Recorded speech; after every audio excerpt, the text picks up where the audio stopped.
많이들 힘드시죠? 조금만 더 힘내세요. 곧 끝납니다. 오늘은 계속 집에만 있어야 하는가? 나가면 안 되는 것인가? 이에 대하여 무엇을 할 수 있고 해도 되는지를 쉽게 전달하고자 합니다. 김남진 박사와 함께 가지야! 거리두기라니, 나가지 말라니, 어쩌라는 거냐, 불안하다, 힘들다, 살만 찐다, 괴롭다 등등 불만이 늘고 있습니다. 진짜 집 밖으로 나가면 안 되는 것이냐? No, no! 제한된 공간에 나가도 되는 사람과 외출을 스스로 통제하면서 사회적 거리두기를 더 강력하게 실천해야 할 사람이 구분되어야 합니다. 이를 위해서 먼저 사회적 거리두기에 대한 이해와 무엇을 해야 하는지를 살펴보는 것이 중요하다 하겠습니다. 사회적 거리두기는 왜 필요한가요? 이것의 실천은 안전을 확보하는 것입니다. 즉 사회적 거리두기라는 비대면을 통하여 사람 간의 접촉에 의해서 발생되는 감염을 차단시키고 만남의 공간에서 발생될 수 있는 감염의 우려나 감염자가 만졌던 곳을 만지지 않음으로 해서 감염 확산을 불식시키거나 최소화할 수 있기 때문입니다. 하지만 아무것도 하지 말고 가만히 있으라는 얘기는 아닙니다. 혼자 할 수 있는 것들은 얼마든지 가능합니다. 특히 운동을 강력하게 권장합니다. 사회적 거리두기는 누가 필요한가요? 모든 사회 구성원이 동참하되 특히 자가격리 대상자로 통보를 받았거나 목아픔, 기침, 열, 기타 감기나 독감의 증상이 나타나는 사람들은 더 필요합니다. 이들은 아직 확진이 되진 않았지만 외출이 많아질수록 만에 하나 확진 판정이 날 경우 감염자의 확산은 걷잡을 수 없게 됩니다. 그러므로 2, 4일 정도 스스로 철저한 독립된 생활과 함께 자신을 관찰하면서 문제가 있을 때는 보건당국 아시죠? 1339, 120 콜센터 먼저 상담 요청을 해서 그곳의 지시대로 따라하면 됩니다. 물론 이러려면 불편합니다. 하지만 모든 구성원이 관심을 가지고 자신의 관심과 관리가 가족과 지역사회의 감염을 막고 안전을 확보하는 큰 일을 하는 것이라 생각할 수 있기를 바랍니다. 무증상인 사람들도 외출을 삼가나요?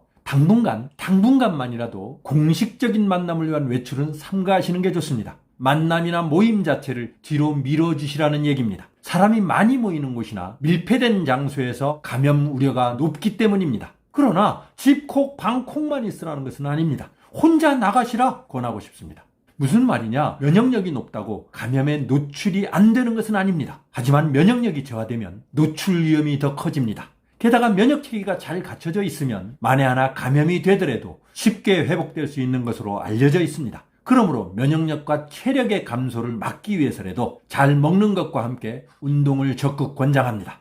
밖에 나가면 위험하지 않나요? 사람이 많이 모이는 곳이나 밀폐된 곳을 피하라는 것이지 무조건 밖에 나가는 것이 위험하다고 하는 것은 아닙니다. 그리고 확진자나 감염 의심자와의 접촉이 없거나 아무거나 만지지 않는다면 1차적으로 안전하고 집에 돌아와서는 반드시 올바른 손 씻기를 한다면 더욱 괜찮습니다. 단 중간에 손을 씻지 않은 상태로 얼굴을 만지는 것은 금물!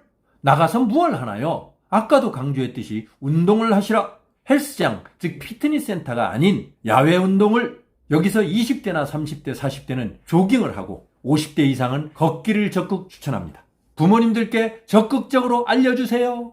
단 20대나 30대, 40대 중에 무릎이나 허리가 안 좋은 경우는 의사의 처방을 받고 운동을 하거나 안전하게 걷기를 할 것을 권유드립니다. 그렇다면 걷기나 조깅은 어느 정도 하나요?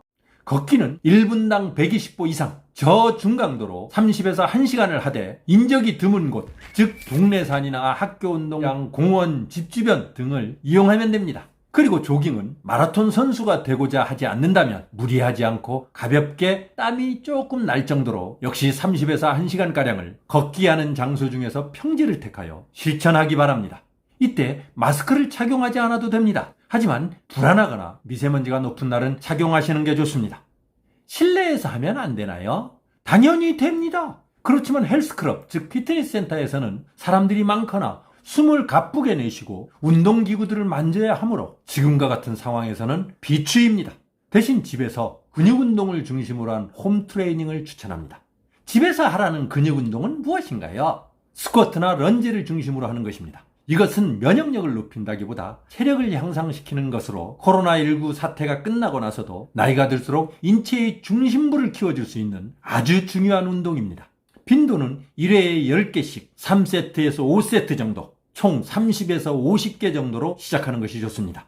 이때 횟수는 나중에 점점 늘릴 수 있지만 자세가 잘못되면 운동이 최고의 보약이 아닌 독이 될 수도 있음을 잊지 마시고 준비 운동, 즉 스트레칭과 함께 자세를 잘 습득하여 시작하기 바랍니다. 꼭!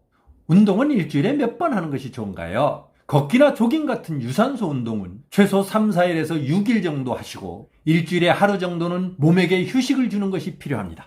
반면에 근육 운동은 매일 할 경우 인체에 무리가 가서 독이 되는 경우가 많습니다. 특히 스쿼트와 런지와 같은 대근육을 사용하는 체력 운동은 더욱 안 좋으므로 하루나 이틀 정도를 쉬고 한 번 하고 쉬고 또 한 번 하는 등 주당 3회를 넘기지 않기 바랍니다. 운동에 대해서는 나중에 운동 습관편을 따로 만들어서 보다 자세하게 전달할 수 있도록 하겠습니다. 오늘은 여기까지. I'll be back soon.